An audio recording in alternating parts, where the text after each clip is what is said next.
Ya Hannanu ya Mannan, ya Qadimal Ihsan, ya Qadimal Ihsan. Bahru judika malian, judlana bil gufran, judlana bil gufran.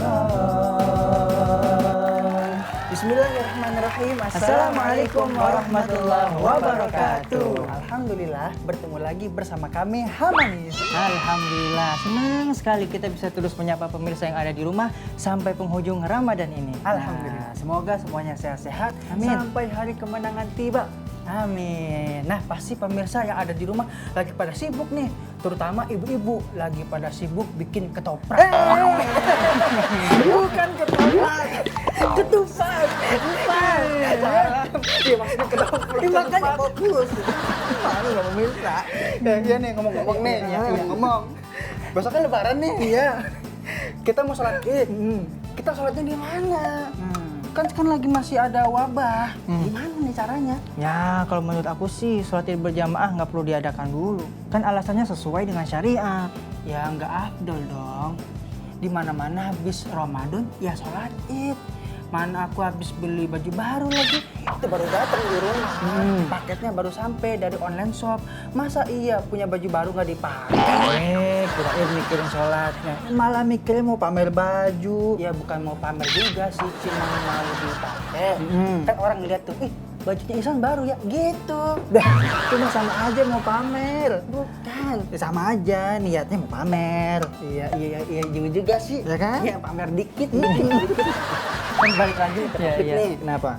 Gimana nih caranya kalau kita nggak ikut sholat Id berjamaah?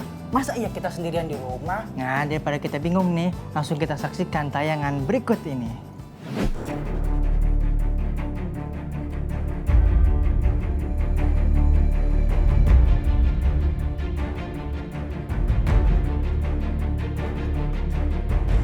Pemirsa Hasanah, hingga menjelang akhir Ramadan, ancaman virus COVID masih besar, sehingga pemerintah menerbitkan peraturan untuk meniadakan sholat Idul Fitri. Peraturan ini diikuti oleh sebagian besar masjid-masjid di tanah air. Lalu, bolehkah sholat Id sendiri di rumah? Para ulama berbeda pendapat tentang pelaksanaan sholat Id di rumah. Apakah sholat Id sendiri dibenarkan dalam syariat? Lalu bagaimana caranya? Dalam Bidayatul Mujtahid, Ibnu Rushd merangkum pendapat-pendapat para ulama tentang orang yang tidak sholat Id berjamaah bersama imam. Entah karena terlambat atau karena ditiadakan seperti kondisi wabah saat ini. Beberapa ulama berpendapat orang yang tertinggal sholat Id bersama imam bisa melakukan sholat Id berjamaah di rumahnya dengan mengumpulkan semua anggota keluarga termasuk pembantu rumah tangganya. Tata cara pelaksanaannya pun dilakukan seperti tata cara sholat Id biasanya, yaitu 2 rakaat dengan beberapa takbir sunnah setelah takbiratul ihram dan diakhiri khutbah. Sebagaimana diriwayatkan dari Anas radhiyallahu anhu, bahwasannya apabila ia tertinggal sholat Id bersama imam, ia mengumpulkan anggota keluarga dan para pembantunya, kemudian menyuruh mantan budaknya Abdullah bin Abi Utbah untuk menjadi imam. Lalu mereka salat 2 rakaat dan melakukan takbir sunnah di kedua rakaatnya. Hadis riwayat Baihaqi. Pendapat lain mengatakan orang yang tidak melaksanakan salat Id berjamaah bisa melakukan salat sunnah 4 rakaat di rumahnya layaknya salat duha, baik sendiri-sendiri maupun berjamaah dengan keluarga. Sedangkan pendapat terakhir mengatakan tidak perlu mengganti sholat Id sama sekali, baik sendiri-sendiri maupun berjamaah dengan anggota keluarga di rumah. Karena sholat Id hukumnya sunnah saja.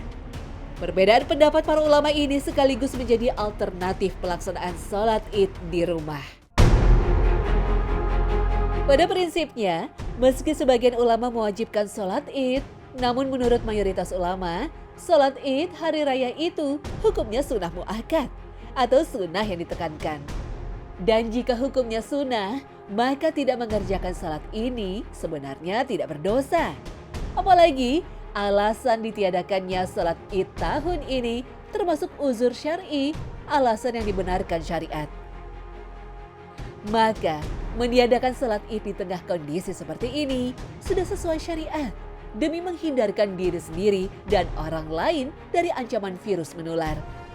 Allah Subhanahu wa taala telah berfirman, "Dan janganlah kamu menjatuhkan dirimu sendiri ke dalam kebinasaan."